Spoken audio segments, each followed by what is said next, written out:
So today I decided that it might be easier if I talked about where and what to look for in a school in video format. So this is my first vlog, and something that I think students get stumped on before they even start the applications process is, well, where do I want to apply?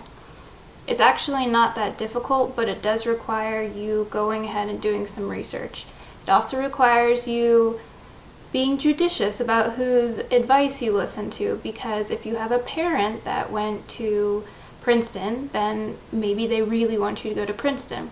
And that's great if you feel like Princeton's going to serve your interests and you really want to go live there. But if you have zero desire to go to Princeton, then you need to start looking into other places, because I'm fairly certain in that case your parent has not been exposing you to other options. So one of the first things I think that a person should ask themselves when they're considering which schools to apply to would be location. For example, do you want to stay close to home?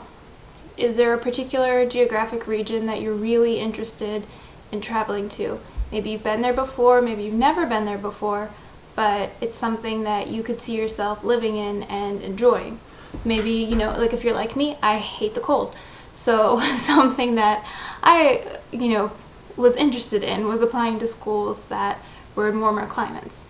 Now, just be careful that something like that is not the be-all end-all as your deciding factor. It's very important to go where you'll be happy, but if you think you can make it, for example, for me, I went to Notre Dame, I went to Harvard, those are very cold climates, I survived, and they were worth going, to live in South Bend and live in Cambridge, because otherwise it was a fabulous school with really good experience. But that's just something to keep in mind. Are you choosing a place that you could stand to live in for the next 4 years or possibly longer if you end up there as a graduate student? So the other thing in terms of location is you want to consider what kind of setting you're looking for. Do you want an urban setting? Do you want a rural setting? Are you a person that is going to go absolutely insane if, say, you go to Colgate University and you're in Hamilton, New York, and it's the loveliest campus, but it's in the middle of nowhere, and you're going to be quite disconnected from sort of a regular city life? Now, that being said, Colgate has a very nice college town, and college towns are a good way to feel like you're still connected with a broader community outside of just the university itself. But if you're someone who really thrives in city living, you probably won't be very happy in a smaller, more rural setting. So just keep that in mind. The other great thing about prioritizing an urban school is if you're someone who is going to be looking for internships in the summer, you are right there. You're in a position to start looking early and be able to work and not have to move back and forth in the summers. So location is one thing that I encourage everyone to think about before they sit down and apply to schools. The second one would be size of the school, and then size of the student body. So if you're a person who likes having a little more attention, you're going to want to look at the teacher to student ratio. Now, if you're going to go to a large state school, which are terrific for a lot of reasons, you will have to accept the fact that most of your classes will be very, very large. Excuse me. You will have lectures anywhere from 100 to 200 students. Your seminars, which are supposed to imply smaller courses, will be maybe 40 to 80. I worked at Arizona State, and seminars were big. They were packed. That being said, it's all relative. If you go in a 101 with 200 kids and then you end up in a seminar with 40, that's going to feel really small to you. So that's not really a make or break thing, but if you know that you're someone that really wants smaller class sizes and that's really important to you, you might want to consider a place like Williams College, because Williams has a really tiny teacher to student ratio. They have one teacher per 10 students, really small. I believe when I went to Notre Dame it was 1 to 40, but that was an average of their really huge lectures and then their much smaller seminars. When I was at Notre Dame, I was in really small classes. Harvard was the same. So they're out there if you look for them. That information is so easily available because schools are trying really hard to keep their teacher to student ratio down. The what did I want to say about that? So size of the student body is important, but also size of the school itself. If you're someone who has no interest in having to get from a building, 3 blocks away to your next class, the way that a lot of city campuses are set up, you're going to be really frustrated at a university that's in a city setting. That being said, you might get really bored if you're in a university or college where the entire campus takes you maybe 10 minutes to walk from one end to another. So it's just a matter of, what you feel like you'd be comfortable in. And also keep in mind that you will adapt. You might start out uncomfortable, but you could get used to it over time. And if it's something that you have any question about, I always encourage people to just go and visit the campus, because there's a lot of times where you step on the campus and you just know it's right for you, or it's not right for you. University of Virginia is a wonderful, wonderful school, but I stepped on the campus and I thought, this isn't right for me. And that being said, I know people where it's very, very much the right school for them. So everybody's different, and just make sure to sort of honor those preferences so that in the long term you're really happy with the school you get into and decide to attend.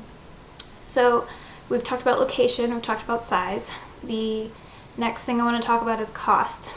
If you are paying for your own education, then you're going to want to look at cost and seriously consider schools that will not leave you completely in debt. There's a lot of scholarships you need to investigate. You need to be really proactive about reaching out to the school itself, and then just for other opportunities for scholarships. Everyone has a little something special about them that probably qualifies them for a little extra help. If your family comes from a certain socioeconomic disadvantaged background, then you are in a position to apply for financial aid. Everyone should apply for financial aid regardless, because you never know. Sometimes you will be determined to be a person who deserves assistance, and it's just better to apply for it. And if you don't get it, okay, and if you do get it, that's great. So definitely fill out the FAFSA. If you don't know what that is, just Google it, or send me an email and I can walk you through it. The other option, of course, is free school. There are ways to get through school for free. There's work-study programs. That's not usually free tuition, but it definitely helps. There are military academies or ROTC opportunities, certain programs where this is more for grad school, but sometimes if you sort of sign this contract saying, okay, I'll get my degree in social work and then I'm going to get a job with, Child Protective Services, and that way they'll say, okay, then we'll pay for your degree because you'll be serving the state by doing that. Just know that those contracts, they must be honored, and if you break them, you will owe people a lot of money. So they're a really great option, but make sure you're serious about fulfilling your obligation to whoever you're pledging this service to. So cost, keep it in mind, consider all your options, and definitely be proactive about contacting the college and any other sources of income you think that might be available to you. So the last one would be find a school that serves your interest. Okay, if you know for sure that you love math and you love engineering, look at MIT. If you have no idea what you want to do, you probably need to be in a liberal arts program, because those kinds of schools are going to have you take a little bit of everything. And it might drive you crazy because they might force you to take a physics class and you hate physics, and it's really, okay, I'm just speaking from experience, but you have to take it and it drags down your grade point average and it's really frustrating. But at the same time, you're able to say, okay, that was something I want to push myself to learn, and now you know it, now you know that you don't want to ever do physics. Okay, fair enough. But just by doing it, it kind of helps you zero in on what is piquing my interest, what are the classes I'm really excited about taking. And for me, it was history, and then it started to be Russian language and literature, and that's just how I figured out my major. Was those are the classes I like taking, and that's what I want to make my majors. And the thing that sort of goes along with that is look at schools that'll serve your long-term interests. And by here, I mean alumni networks. You want schools where They have a thriving and active alumni network with a demonstrated record of placing graduates in jobs or graduate schools. It's not that hard to find, information about who every school is going to claim they have a great one, but it's not that hard to find, real information about which schools have the best alumni networks. You're looking for size, but you're also looking for active. Are they active? Are they reaching out to you when you're still a student? And I don't mean for donations. I mean, are alumni networks trying to help you get into internships in the summer? Are they giving you ideas about where to look for jobs if you're getting ready to graduate?